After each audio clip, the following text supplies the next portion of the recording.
Tamo na kami na ang doktor.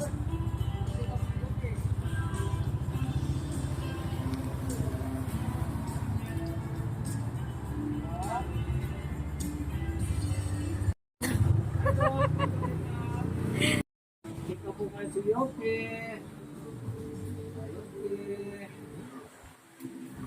Doktor muna. Ilang araw na. Ano na siya eh, parang Tuesday. 5 days na ngayon, ganun pa rin siya ka... Kanina kumain. Opo. Sinusubuan ko pa, Dok. Ah, pero ba yun? Hindi sila ngayon natin na nagpapamis. Kaya mo pa nabigil. Kaya mo pa nabigil yung katawan.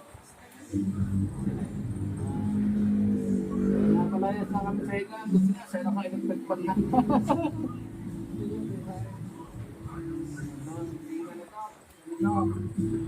Kami na yung ngayon. Buti malapit tayo ng pagamutan. Pauwi na, Dok.